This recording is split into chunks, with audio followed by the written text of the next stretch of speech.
여러분 안녕하세요. 오늘은 출애굽기 14장 함께 공부하도록 하겠습니다. 출애굽기 14장의 구조는 세 단계인데요.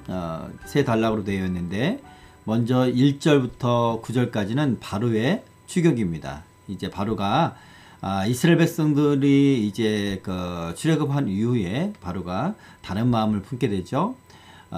그래서 이제 추격하는 내용 10절에서 14절은 이제 바로가 추격해 오는 것을 이제 이스라엘 백성들이 알게 되고 이스라엘 백성들이 나아가는데 이제 하나님께서 바닷가로 이제 그 정말 막다른 골목이죠. 그것으로 하나님이 인도하십니다.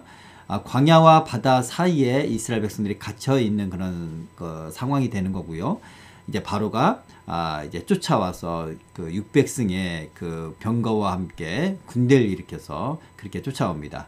그래서 이스라엘 백성들은 두려움에 떨어서 하나님 앞에 불평하죠. 네, 이제 불신앙적인 그런 행동을 보이게 되는 것이 두 번째 이야기고요. 세 번째 이야기는 하나님께서 이제 모세에게 명하셔서 이제 그 지팡이를 이제 손을 들어 바다를 가르라 이렇게 명하시죠. 그래서 이제 홍해의 기적이 있는 그 유명한 홍해의 기적이 바로 오늘 14장에 등장하게 됩니다. 이 성경에 그 이제 홍해를 갈랐을 때 하나님께서 이제 마른 땅을 만드셨다 이렇게 말씀하시거든요. 여기서 그 말씀하시는 이 마른 땅은 육지를 뜻하는데요. 히브리어로 하라바라 이렇게 읽힙니다. 물이 마르다, 사막이 되다 등의 뜻을 갖는 이제 하라브에서 그 유래가 된 그런 단어고요. 황무지나 사막으로 번역된 호르바와 동일한 어원을 갖고 있습니다. 또 이 육지는 이제 역시 마르다, 시들다라는 뜻이 있는 야베시에서 유래가 됐다고 말씀하고 유래가 됐다고 말하고요. 또 물을 가리키는 유사한 단어가 반복되어 있죠. 애국 군대의 병거까지 들어갈 만큼 마른 상태라는 것을 우리가 잘 알 수가 있습니다. 바싹 마른 상태. 홍해 주위에 있는 이 얕은 여울목을 통과했을 것이라는 주장이 있어요. 예, 좀 자유주의자들 이런 어떤 비판적인 그런 학자들이나 그런 사람에 의해서 이스라엘 백성들이 바다를 가는 것이 아니라 좀 더 얕은 물가로 갔을 것이다 그렇게 이제 주장하는 그런 사람들이 있습니다. 그러나 얕은 물가가 아니라 그 물이 완전히 물러가든지 벽을 쌓든지 없어져서 그 바다 바닥이 물이 없는 상태, 아주 바싹 마른 상태라는 것을 오늘 이 그 원어를 통해서도 우리가 잘 알 수가 있습니다. 그래서 얕은 물가로 갔다라기보다는 깊은 성경 말씀 그대로 깊은 바닷물을 하나님이 가르시고 그 동풍으로 그 바닥까지 마르게 하셨다라고 보는 것이 더 정확할 것 같습니다. 22절에 보면 그 바다 가운데로 이렇게 갔다고 되어 있죠. 베트코 하얌이라고 있는데 여기에서 이 배가 뭐뭐 안에 뭐뭐 속을 의미하는 타웨크라는 단어가에서 유래가 됐고요. 또 역시 중앙에 뭐뭐 사이에라는 그런 의미가 있습니다. 그러니까 바다 가운데 그 안으로 그 속으로 들어갔다라고 우리가 번역하고 또한 그렇게 믿는 것이 더 정확할 것입니다. 제가 지난번에 한 예화를 들려드린 적 있죠. 신학교에서 수업 시간에 교수님이 말했다고 합니다. 홍해가 갈대 바다를 의미한다고 해서 이스라엘 백성들이 이 바다를 갈아서 그 바다를 통과해서 갔다라고 믿기보다는 갈대가 많은 그 얕은 물가로 통과했다. 그렇게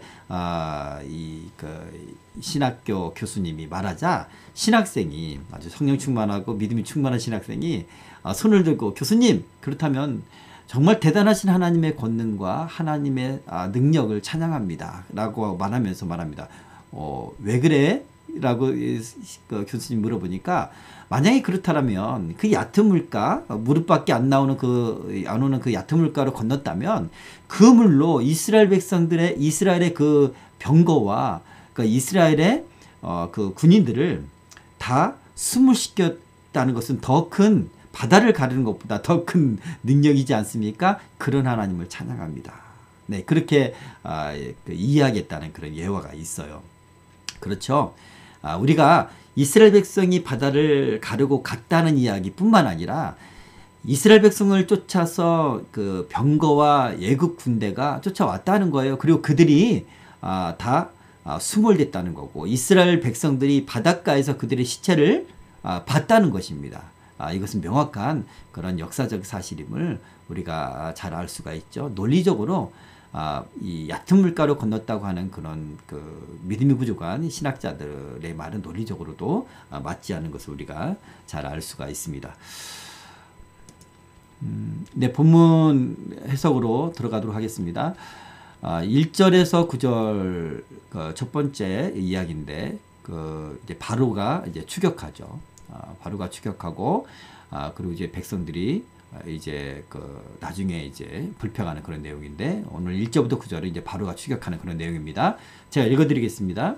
여호와께서 모세에게 말씀하여 이르시되, 이스라엘 자손에게 명령하여 돌이켜 바다와 믹돌 사이에 비아이론 앞 곧 바알스본 맞은편 바닷가에 장막을 치게 하라.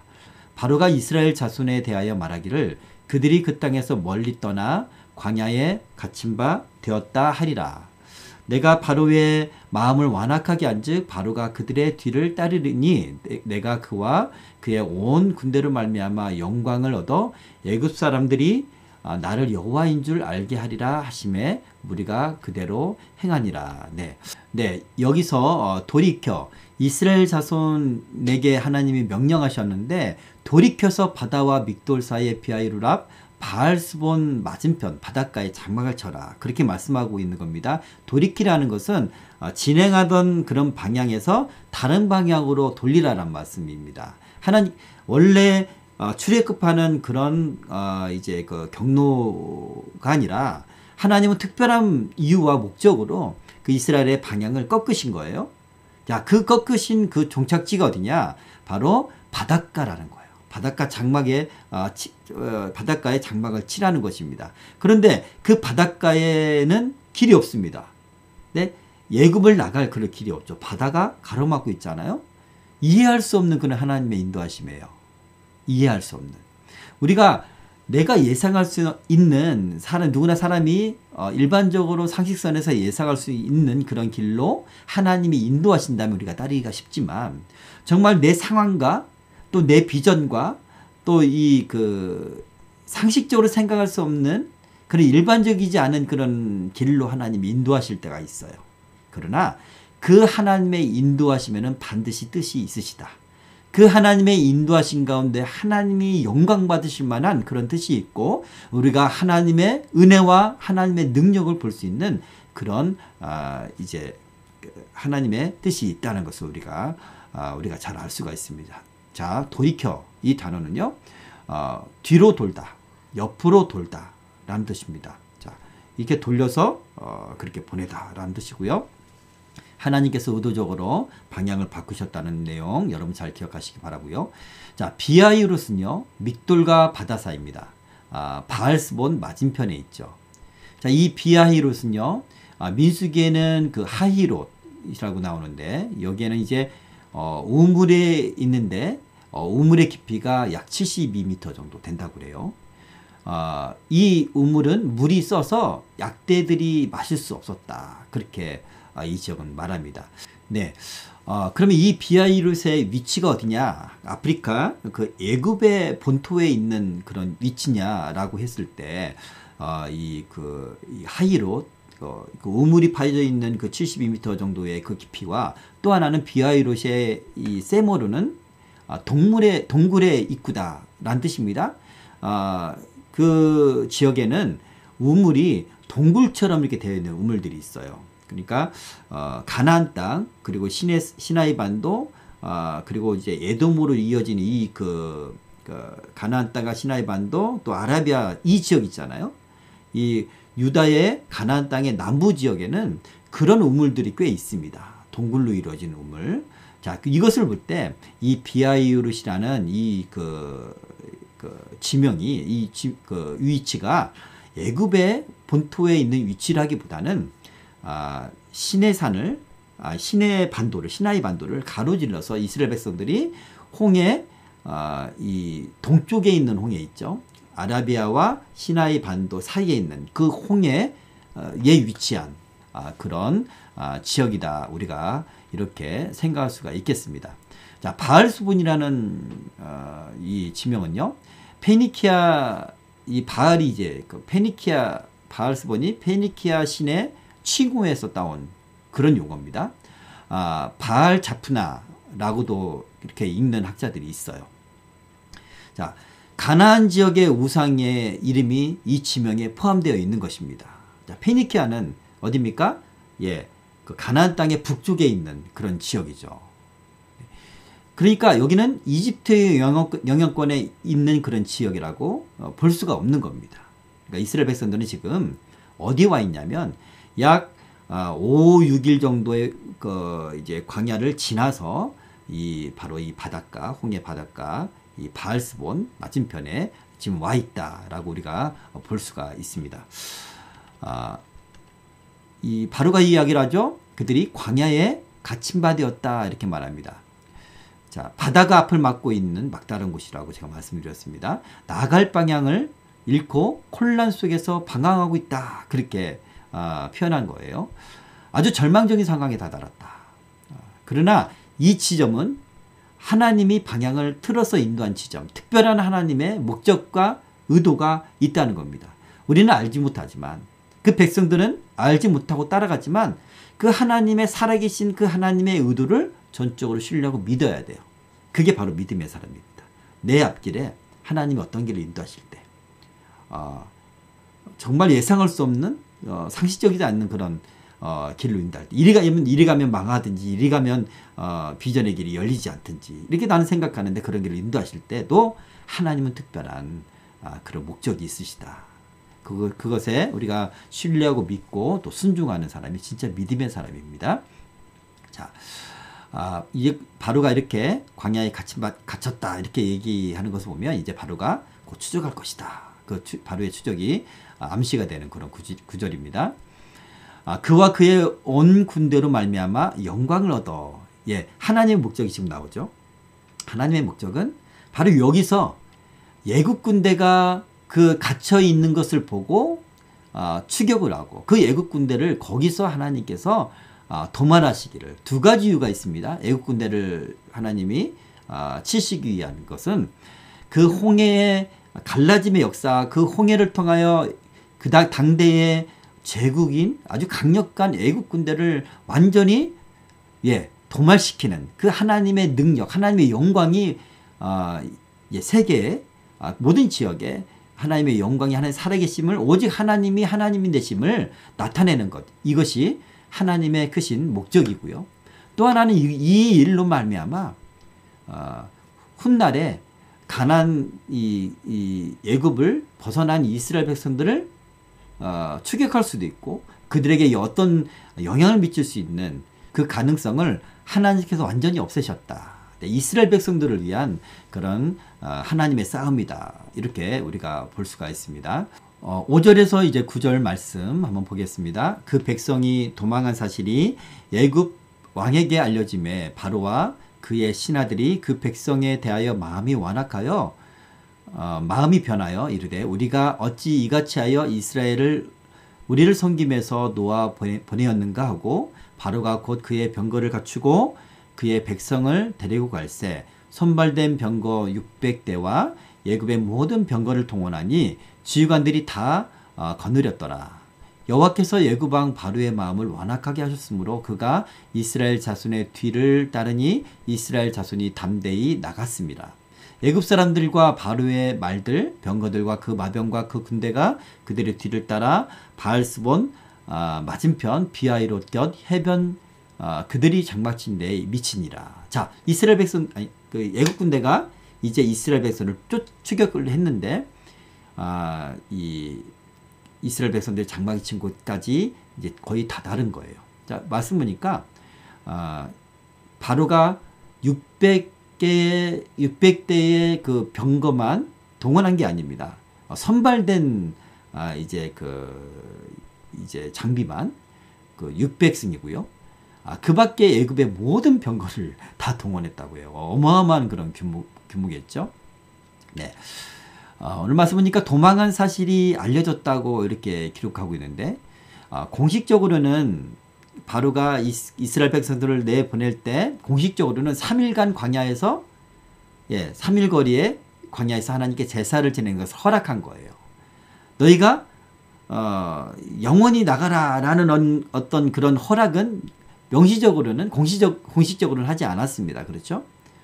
물론 바로뿐만 아니라 그 애굽 사람들은 이스라엘 백성들이 완전히 나간, 다시는 돌아오지 않을 것이라는 것은 알고 있었어요. 그렇게 생각하고 있었을 것입니다. 그러나 공식적으로는 그러지 않았다. 그런 내용이고요.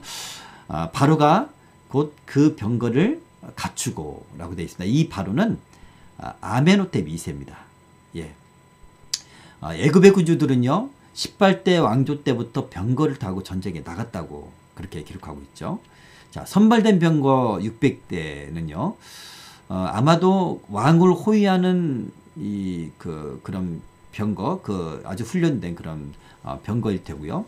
그들이 장막친 데에 미쳤다. 이스라엘 백성들이 장막친 그 바다까지 미쳤습니다. 유대 전승에는요, 홍해를 건넌 것이 니산월 21일 밤이라고 그래요.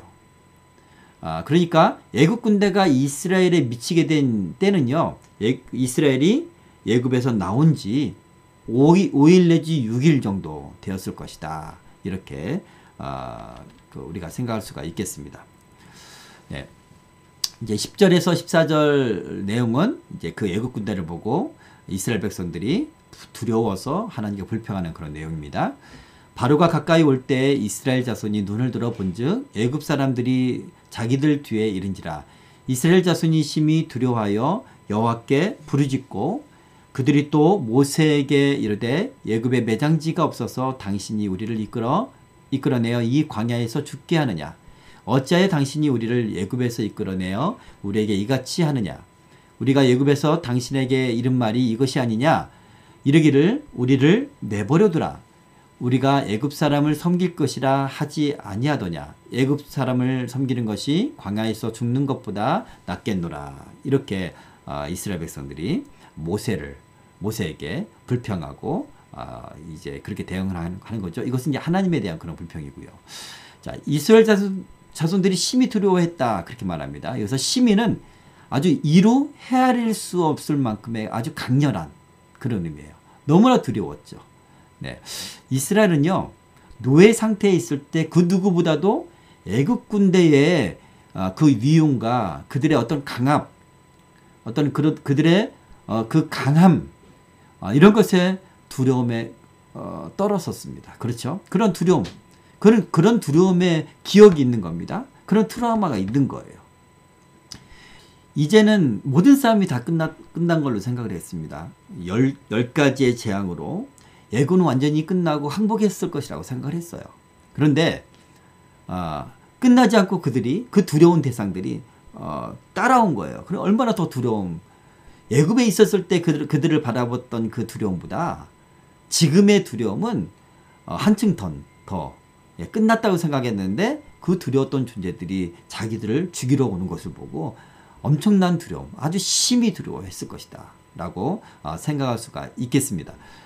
우리도 그렇죠. 우리가 영적인 싸움을 하거나 또는 여러 가지 그런 어려운 문제들이 하나님의 도우심으로 다 끝나고 다 복되게 은혜롭게 승리했다라고 믿는 그런 시점이 있습니다. 그러나 또 그런 일이 다가오거나 또는 영적 싸움을 하는 사람이 또 그런 어떤 영적 싸움을 하게 되면 아주 절망스럽죠.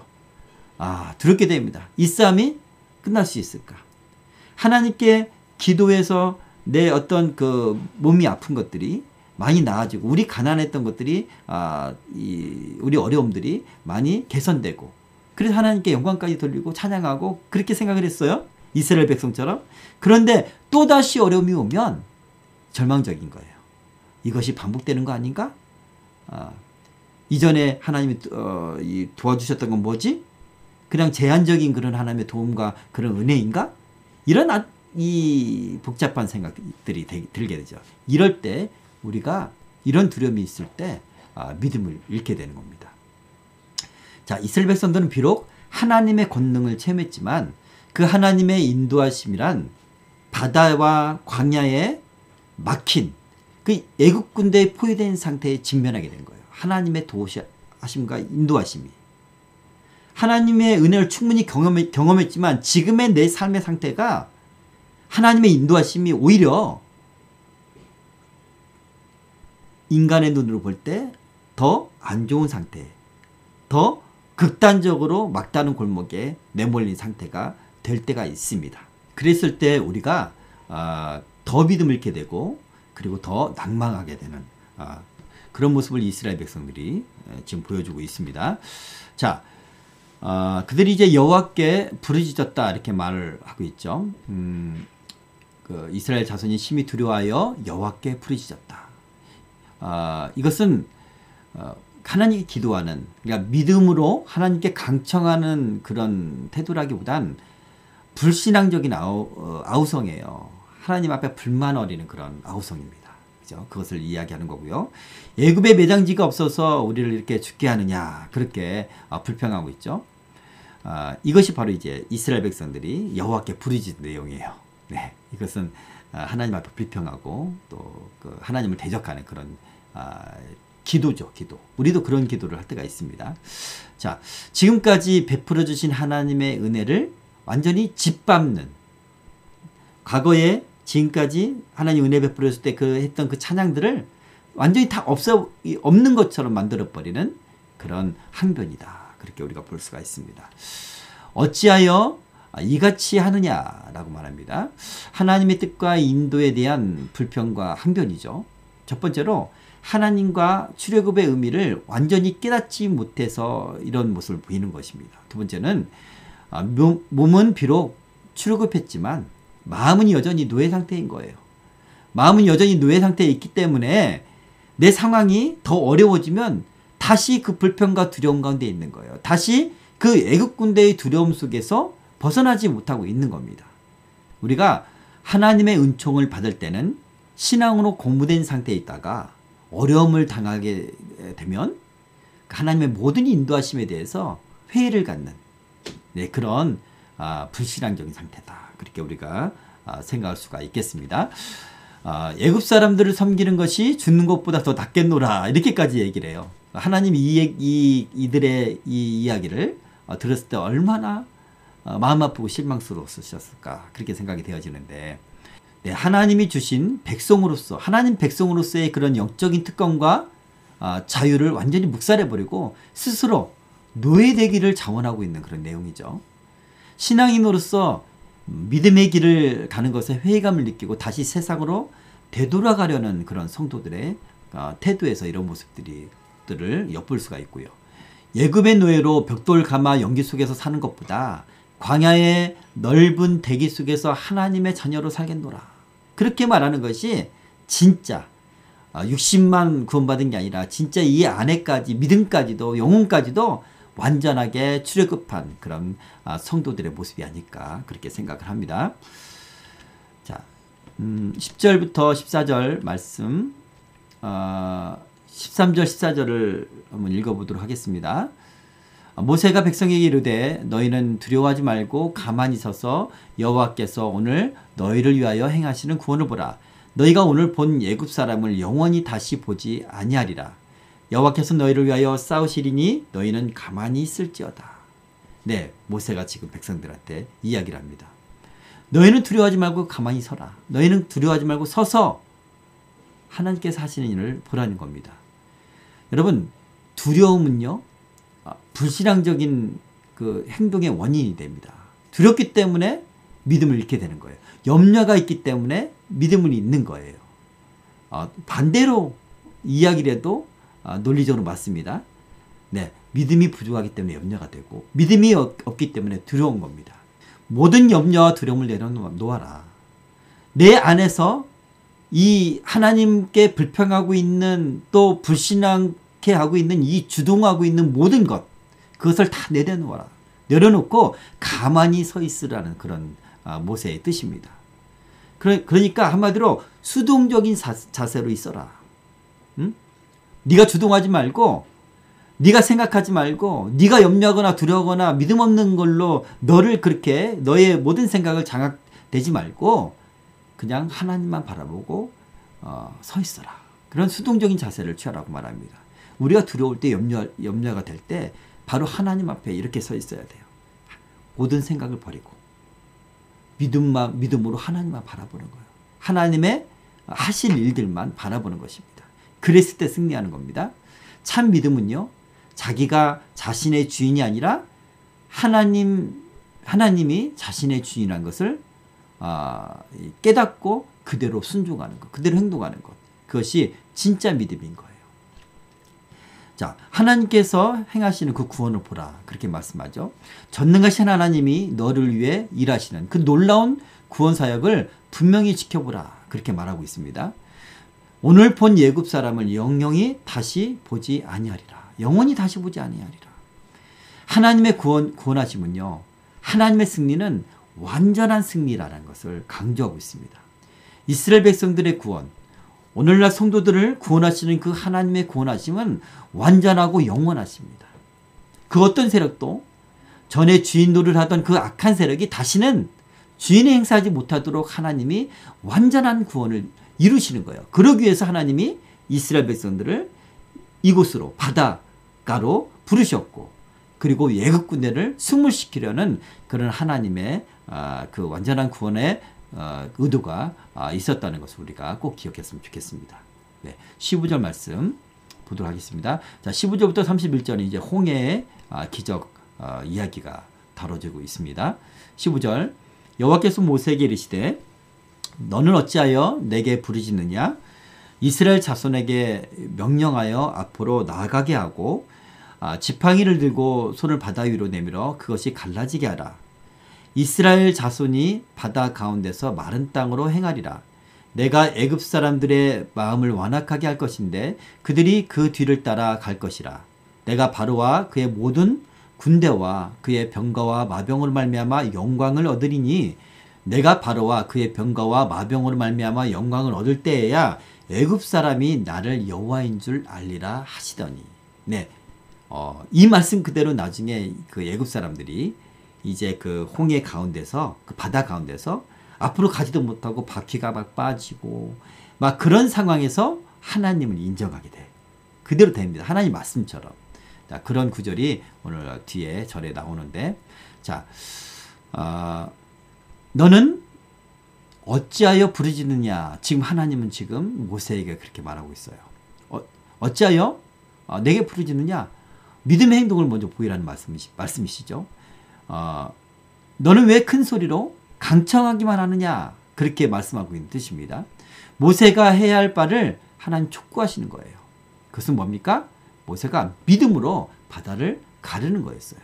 하나님이 주신 그 능력이 있잖아요. 하나님이 보여주시고 하나님이 이 지팡이로 하나님은 모든 일들을 하셨어요. 모세와 아론을 통해서 하나님이 10가지의 기적을 애굽 땅에 내리셨습니다. 그러므로 네가 그 믿음이 있다면 하나님이 주신 그 능력으로 그것으로 먼저 행해라. 그런 뜻입니다. 바다를 갈라야 된다. 라는 뜻입니다. 자, 앞으로 나가게 했다. 나아가게 하라. 그런 뜻이죠. 뒤를 보지 말고 하나님을 믿고 앞으로만 가게 하라. 바다가 가로막혀 있을지라도 주님의 능력을 믿고 주님의 능력을 행하며 나아가게 하라. 이것이 모세가 하나님 앞에 막 부르짖기 이전에 믿음으로 행해야 될 그런 이야기. 앞으로 나아가게 하고 뒤를 보지 말고 하나님을 믿고 앞으로 나아가게 하라라는 그런 하나님 말씀입니다. 바다가 가로막혔을지라도 주님의 능력을 믿고 주님의 능력으로 나아가게 하라. 내가 너에게 준 능력으로 나아가게 하라. 그렇게 하나님 말씀하시는 거예요. 하나님의 능력의 지팡이가 네 손에 있으니까 바다를 가르고 나아가라 라는 뜻입니다. 자, 지팡이를 들고 손을 바다 위로 내밀어. 그렇게 말씀하시는데 이 지팡이는요, 하나님의 이적을 드러냈던 권능의 지팡이였습니다. 하나님께서 성소를 통해 또한 각자의 삶의 간증을 통해서 역사하셨던 것을 믿어라. 그리고 그 믿음을 들어서 행해라. 바로 이 지팡이는 그런 그 하나님 행하셨던 그 능력이죠. 그것을 믿고 행하라. 그런 뜻입니다. 우리 역시도 마찬가지입니다. 성경에 하나님 역사하셨던 걸 믿고 행하는 거예요. 그리고 우리 삶 가운데 또 하나님의 간증들이 있잖아요. 그것을 믿고 앞에 있는 그런 장애나 그 앞에 있는 문제들을 우리가 믿음으로 돌파를 해야 될 줄 믿습니다. 자, 지팡이를 내미는 것은 믿음의 행위예요. 우리가 예수님의 이름으로 행하는 것, 이건 믿음의 행위입니다. 그리고 우리가 예수님의 이름으로 예수님이 행하셨던 것, 그리고 그것보다 더한 일을 행할 수 있다. 그렇게 예수님께서 말씀하셨습니다. 자, 바다를 가르는 것은요, 전능하신 하나님께서 행하시는 거예요. 그러니까 지금 모세는 믿음으로 먼저 행해요. 근데 모세의 능력으로 하는 건 아니죠. 모세의 믿음으로 액션을 취하면 하나님께서 하나님의 능력으로 바다를 가르시는 거예요. 마찬가지로 우리가 어떤 일을 당했을 때, 또 영적 싸움을 할 때 우리가 예수님의 이름으로 선포하는 거예요. 그러면 우리 주님께서 그 일을 행하시는 거예요. 우리 주님의 능력으로. 자, 그런 것을 그런 믿음으로 승리하는 저와 여러분이 되길 바랍니다. 네, 19절 20절 네, 이스라엘 진압해 가던 하나님의 사자가 그들의 뒤로 옮겨가매 구름 기둥도 앞에서 그 뒤로 옮겨 애굽진과 이스라엘 진 사이에 이르러서니 저쪽에는 구름과 흑암이 있고 이쪽에는 밤이 밝음으로 밤새도록 저쪽이 이쪽에 가까이 못하였더라. 자, 오늘 이 말씀이 참, 이 구절이 참 은혜가 되는데요. 하나님의 사자가 이제 구름 기둥과 불 기둥으로 하나님이 인도하실 때 단순히 어떤 그런 그 물질적인 요소가 인도하신 게 아니라 그곳에 하나님의 사자가 있었다는 거예요. 하나님의 사자의 역사하심과 임재하심이 구름 기둥과 불 기둥을 동반하셨다는 것입니다. 그죠? 우리 구약 시대에는 이 하나님의 사자를 주로 성자 예수님, 구약 성경에 구약 시대에 사역하셨던 일하셨던 그런 예수 그리스도를 의미하고 있고요. 예수님은요, 구름 기둥과 불 기둥을 일으켜서 구약 성도들을 이끄셨다. 예, 이 예수님이 오늘날 또 성령으로 우리의 신약 성도들을 이끄시고 계심을 여러분 꼭 믿으시길 바랍니다. 그들의 뒤로 옮겨가매 구름 기둥도 앞에서 그 뒤로 옮겼다. 네, 이스라엘을 인도하시던 그 구름 기둥이 이번에는 이스라엘을 보호하기 위해 그 뒤로 돌아가 애국 군대를 막으신 거예요. 여러분, 제가 지난 시간에 얘기를 한 것 같은데 이 구름 기둥과 불 기둥은 하나님의 개입하심, 하나님의 임재, 그리고 하나님의 인도하심, 앞서가시면서 인도하신다고 했죠. 그리고 그 태양의 그 살인적인 태양의 뜨거움과 또 그 밤의 살인적인 추위에서 보호하시는 그 하나님의 보호하심, 이렇게 하나님의 임재 개입, 그리고 인도 보호하심, 제가 이렇게 이제 말씀을 드렸었는데 오늘은 이 구름 기둥이 이스라엘을 보호하신다. 앞서가시던 것이 뒤로 돌아서 애국 군대와 이스라엘 사이에 이제 위치해서 군대를 막으셨다. 그렇게 말씀하고 있습니다. 예굽 그 말씀 보니까 예굽의 지는요 흑암이 가득했습니다. 여러분, 이 흑암은 어떤 흑암입니까? 하나님께서 10가지의 재앙 가운데 9번째 재앙이 흑암의 재앙이잖아요. 칠흑 같은 어둠이라고 말했습니다. 앞이 분간이 안 될 정도의 그런 어둠이었어요. 아무것도 못하고 그냥 침상에만 누워서 이 흑암이 지나가도록 기다릴 수밖에 없는 그런 흑암이었어요. 우리가 본능적으로 그 정도의 흑암은요, 사람에게 두려움을 줍니다. 혼란을 줘요, 심리적으로. 그런 흑암이 이스라엘이 아닌 애국 군대의 진에만 있었다. 이스라엘 진영은 9번째 재앙과 똑같이 밝았다. 그렇게 말하고 있습니다. 애굽인들은 이 9번째 재앙이 재현되는 것으로 말미암아서 두려움에 휩싸였을 것이라고 우리가 충분히 짐작할 수가 있습니다. 하나님은 우리를 보호하시기에 우리를 넘어뜨리려는 그 모든 악의 권세들을 아주 무력하게 하셔요. 근데 심리적으로도 무력하게 하시고 또한 이 움직이지 못하는 그런 흑암 가운데 그들이 아무리 강력한 칼과 병거가 있을지라도, 능력이 있을지라도 아무것도 하지 못하도록 그렇게 무력화시키는 모습을 우리가 볼 수가 있습니다. 자, 이제 21절부터 25절까지 말씀을 읽겠습니다. 모세가 바다 위로 손을 내밀매 여호와께서 큰 동풍이 밤새도록 바닷물을 물러가게 하시니 물이 갈라져 바다가 마른 땅이 된지라. 이스라엘 자손이 바다 가운데를 육지로 걸어가고 물은 그들의 좌우에 벽이 되니 애굽 사람들과 바로의 말들 병거들과 그 마병들이 다 그들의 뒤를 추격하여 바다 가운데로 들어오는지라. 새벽에 여호와께서 불과 구름 기둥 가운데서 애굽 군대를 보시고 애굽 군대를 어지럽게 하시며 그들의 병거 바퀴를 벗겨서 달려가기 어렵게 하시니 애굽 사람들이 이르되 이스라엘 앞에서 우리가 도망하자. 여호와가 그들을 위하여 싸워 애굽 사람들을 치는도다. 자, 애굽 사람들이 이제 비로소 이 애굽 이 병사들이 하나님을 인정하는 모습을 오늘 볼 수가 있습니다. 자, 모세가 손을 내밀었습니다. 모세의 이 믿음의 행위와 그리고 그 믿음의 행위를 보시고 역사하시는 그 뒤따르는 하나님의 행하심을 우리가 볼 수가 있어요. 하나님은 하나님의 뜻을요, 우리의 믿음의 행위를 통해서 실현하십니다. 우리가 믿을 때 하나님은 하나님의 권능과 능력으로 행하신다는 것을 꼭 여러분이 기억하셨으면 좋겠습니다. 자, 바다 가운데 육지라고 그렇게 표현되고 있고요. 좌우에 벽이 됐다 이렇게 말합니다. 여기서 육지란 바다 가운데에 있는 그런 땅을 가리키는 거예요. 전에는 바다였지만 전에는 갈 수 없는 그런 땅이었지만 하나님이 다스리시니까 이제 땅이 된 거예요. 그죠? 특히 건조한 상태에 있다는 것을 강조하는 그런 이 구절이고요. 하나님은 그 백성들이 걸어가기에 가장 적합한 상태로 이적을 행하신 것입니다. 오늘 이 말씀을 기억하셨으면 좋겠는데 하나님은 바다를 좌우에 벽이 되게 하셨다. 예, 문자적으로는 담벼락을 뜻하는 겁니다. 물이 무너지지 않게 하나님 막으셨다는 그런 의미예요. 썰물처럼 바닷물이 물러가 땅이 드러났다고 생각하는 사람들이 있습니다. 그러나 성경은 분명하게 말씀하고 있어요. 바닷물을 좌우에 벽처럼 쌓으셨다. 그렇게 우리가 믿을 수가 있겠습니다. 여기서 이 벽으로 번역된 히브리어 단어는 호마예요. 이것은 담이나 뚝을 가리키는 그런 단어입니다. 자, 여호와께서 불과 구름 기둥 가운데서 어지럽게 하셨다. 애굽 군대를 혼란시키시고 교란시키셨다라는 겁니다. 오늘 이 구절 보니까 이 구름 기둥과 불 기둥이 함께한 상태예요.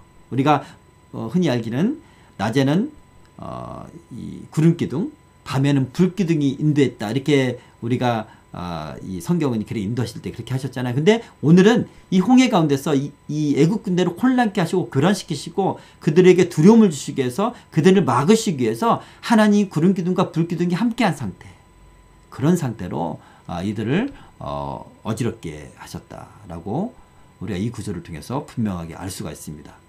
그들의 병거 바퀴를 벗겨서 달리기가 어렵게 하셨다라고 합니다. 병거 바퀴를 벗겨서, 이 벗기다라는 단어는요, 징계하다, 벌하다라는 그런 단어, 그런 뜻과 같습니다. 애굽 군대를 벌하셔서 전차 바퀴를 훼손하거나 빼놓으셨다라고 우리가 이해할 수 있겠습니다. 자, 72년 성경은요, 이때 바퀴 등의 흙이 달라붙어서 기동력을 떨어뜨렸다라고도 번역을 하고요. 이스라엘 백성들을 쫓지 못하고 바다 가운데에 그냥 붙들어 놓으시려는 그 하나님의 치밀하신 역사하심, 완전하신 역사하심을 우리가 이 구절을 통해서도 확인할 수가 있습니다. 달리기가 어렵게 했다. 무겁다라는 뜻입니다. 무겁다라는 뜻의 카바드, 히브리어로 이 카바드에서 온 말이에요. 병거가 무거운 짐을 실은 것처럼 힘겹게 움직이는 것을 묘사하고 있습니다. 하나님이 그렇게 하신 이유가 무엇입니까? 이스라엘 백성들을 쫓아가지 못하도록, 그리고 또 하나 그 바닥 한가운데 머물도록 그렇게 하나님께서 모든 환경을 통해서 역사하고 계신 것을 볼 수가 있습니다. 자, 이런 상황에 처했을 때 비로소 애굽 사람들은 여호와가 자신들을 치시려는 줄을 이제 깨닫게 되고 두려워하기 시작합니다. 이제 비로소 하나님을 인정하는 거죠. 자, 끝부분 26절부터 31절 본문 말씀을 읽어드리겠습니다. 여호와께서 모세에게 이르시되 내 손을 바다 위로 내밀어 물이 애굽 사람들과 그들의 병거들과 마병 위에 흐르게 하라 하시니 모세가 곧 손을 바다 위로 내밀매 새벽이 되어 바다의 힘이 회복된지라. 애굽 사람들이 물을 거슬러 도망하나 여호와께서 애굽 사람들을 바다 가운데 엎으시니 물이 다시 흘러 병거들과 기병들을 덮되 그들의 뒤를 따라 바다에 들어간 바로의 군대를 다 덮으니 하나도 남지 아니하였더라. 그러나 이스라엘 자손은 바다 가운데로 육지로 행하였고 물이 좌우의 벽이 되었더라. 그날에 여호와께서 이같이 이스라엘을 애굽 사람의 손에서 구원하심에 이스라엘이 바닷가에서 애굽 사람들이 죽어 있는 것을 보았더라. 이스라엘이 여호와께서 애굽 사람들에게 행하신 그 큰 능력을 보았으므로 백성이 여호와를 경외하며 여호와와 그의 종 모세를 믿었더라. 아멘. 네, 하나님께서 애굽 사람들을 바다 가운데 엎으셨다. 그 이스라엘 백성들을 따르지 못하도록 그렇게 하신 거고, 또 다시 물을 흐르게 하셔서 다시 덮으셨다. 28절 보니까 바로의 군대를 다 덮었는데 하나도 남지 아니하였더라. 하나님의 완전하신 심판. 하나님이 이스라엘 백성들을 구원하시는데 완전하게 구원하는 그런 모습을 우리가 볼 수가 있습니다. 반면에 그러나 이스라엘 백성들은 반대로 애굽 병사들과 이 군대와 완전한 다른 그런 상태인 거죠. 바다 가운데 육지로 행했다는 겁니다. 육지로. 자, 물이 좌우의 벽이 되었다. 그렇게 말씀하고 있고요. 자, 이스라엘 백성들이 나중에 이제 물이 다 덮고 애굽 군대가 다 수물되었겠죠. 그리고 바닷가에서 30절을 꼭 보세요. 이스라엘이 바닷가에서 애굽 사람들이 죽어 있는 것을 보았더라. 이것이 증거예요. 이것이 증거입니다. 하나님 바다를 가르시고 그 바다 가운데 이스라엘이 행하게 하시고 애굽 군대도 그 가운데 들어와서 수몰된 그 역사적인 사실을 바로 이 구절이 증거하고 있습니다. 자, 이렇게 오늘 그 31절까지 배웠는데요. 오늘 말씀을 요약하도록 하겠습니다. 첫 번째, 모세는 막다른 골목에서 두려움에 쌓여서 불평하고 있던 그 백성들에게 뭐라고 말합니까? 가만히 서서 여호와의 구원을 보라. 그렇게 말합니다. 여러분, 우리가 하나님의 인도함을 받다가도 내가 예상치 못한 그런 막다른 골목에 다다를 때가 있습니다. 앞에 바다가 있어서 도무지 뚫고 갈 수 없는 인간의 상식과 능력으로는 그런 상황으로 하나님 내어 모실 때가 있습니다. 돌려서 진행 방향을 돌려서 그쪽으로 인도하실 때가 있어요. 이럴 때 우리는 과거에 여러 가지 그런 상처나 트라우마나 그런 두려움들이 다 몰려와요. 그리고 믿음을 잃게 되죠. 여러분, 그랬을 때 우리는 그 두려움을 주는 그런 마음, 염려하는 그런 마음, 그리고 앞일을 생각했을 때 부정적으로 생각되는 그 모든 생각들과 마음들을 다 잠재우고 다 내려놓고 가만히 서서 무엇만 바라봐야 됩니까? 오직 하나님만 바라봐야 돼요. 하나님 그렇게 인도하셨잖아요. 하나님 우리를 구원하실 것이라는 믿음이 있다면 그 하나님의 구원이 어떻게 이루어질 것인지를 우리가 지켜봐야 됩니다. 여기는 철저하게 수동적이어야 돼요. 하나님이 하시도록, 하나님이 주인이시니까, 하나님이 길잡이시니까, 하나님의 능력자시니까 하나님이 하시도록 그냥 나는 내 생각과 마음과 요동치는 모든 것들, 모든 염려와 두려움들은 다 내려놓고 내가 주인이 되지 말고 하나님 주인됨을 인정하고 가만히 서 있으라. 이것이 믿음의 상태입니다. 이게 진짜 믿음의 사람들의 모습이라고 볼 수가 있습니다. 저와 여러분이 그렇게 믿음으로 승리하는 그런 사람이 되었으면 좋겠고요. 두 번째, 하나님은 모세에게 지팡이를 잡은 손을 내밀어 바다를 갈라지게 하라고 하셨습니다. 하나님이 어찌하여 나에게 부르짖느냐라고 말씀하셔요. 그 말씀 뭡니까? 기도하는 것이 잘못됐다는 얘기가 아니에요. 하나님께 부르짖는 것이 잘못됐다고 얘기하는 것이 아닙니다.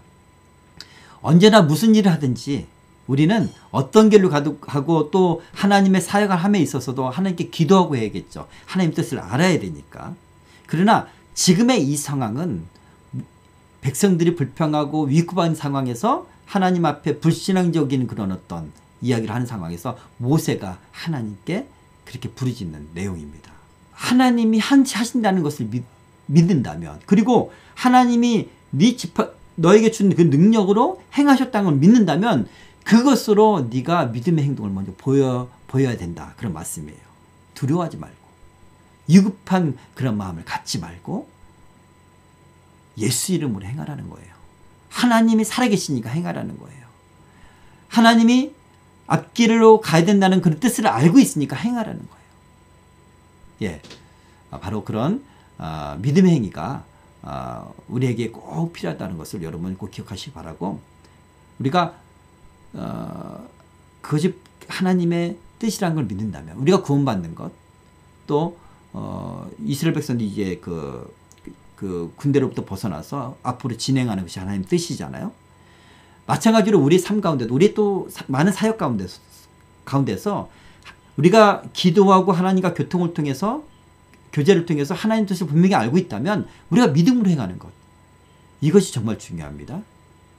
우리가 예수 이름으로 행할 때 하나님이 하나님의 권능을, 우리의 믿음을 보고 행하신다는 것입니다. 모세가 손을 내밀었을 때 하나님이 행하신 걸 보십시오. 그렇죠? 하나님이 이스라엘을 위해서 바다를 갈라서 좌우에 벽이 되게 하셨습니다. 이것이 모든 자연을 통치하시는 하나님의 능력이에요. 이 하나님의 능력이 오늘날 우리에게도 동일하게 적용되고, 그렇게 하나님은 역사하십니다. 우리를 구원하시기 위해서, 생명을 구원하는 일에 하나님은 이런 능력을 행하셨습니다. 예수님께서 이 땅에 오셔서 하신 일이 무엇입니까? 복음을 전하고, 또 병든 자를 낫게 하고, 그리고 귀신들을 내어쫓고, 이 모든 일들이 바로 생명을 구원하는 하나님의 뜻입니다. 그렇죠? 네, 그렇게 하나님은 능력을 오늘날에도 행하실 수 있다는 것을 여러분 꼭 기억하시길 바라고요. 자, 이것으로 오늘 출애굽기 14장 마치도록 하겠습니다. 자, 다음 시간에 여러분 뵙겠습니다. 감사합니다.